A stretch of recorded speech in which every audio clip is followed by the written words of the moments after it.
API attack surface management. So this is part of the answer to that question. API security comes down to good API management. 3 types of API security schemes.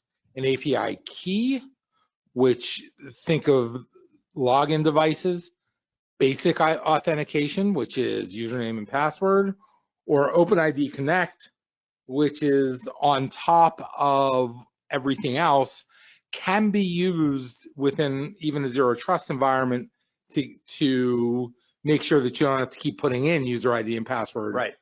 You can think of OIDC as a single sign-on. Right. It's a scheme for single sign-on. And your API attack surface, now look, this is most important to think about if you are hosting any publicly available website. Or API, right? So there's 2 ways to look at API exposure, right? What APIs am I reaching out to and participating in that way? And what APIs am I hosting? And that is in some ways more important, but certainly just as important as the first question. So this chart kind of covers the second one. If I'm hosting an API, what does my attack surface look like? You have denial of service, you have exploits themselves, you have abuse of normal functionality, and then of course access violation as well. So if you do host APIs, these are the kinds of things to think about, to consider. So what are the API security threats? It's rare that they get broken. Mostly they get misconfigured.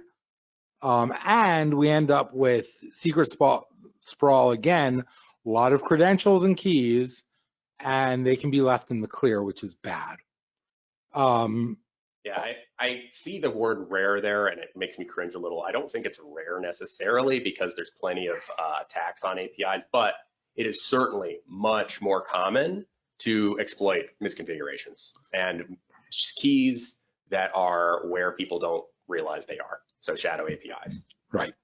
Unclear roles and responsibilities for security teams. I can tell you that we are currently going through a review of our roles and responsibilities.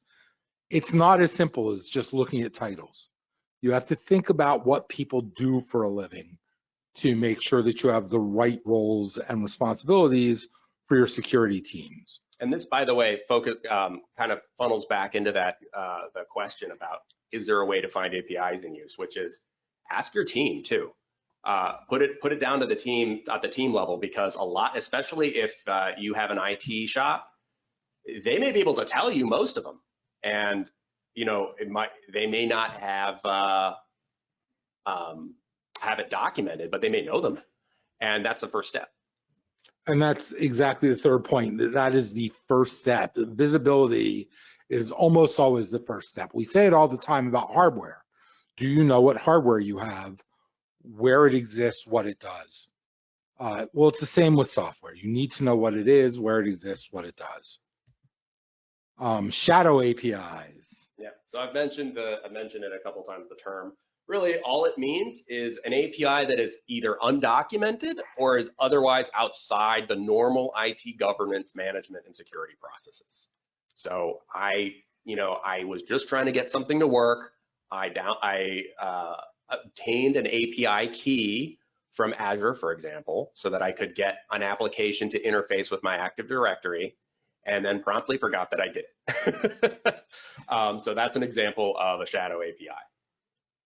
And they are obviously always dangerous because malicious actors can get it.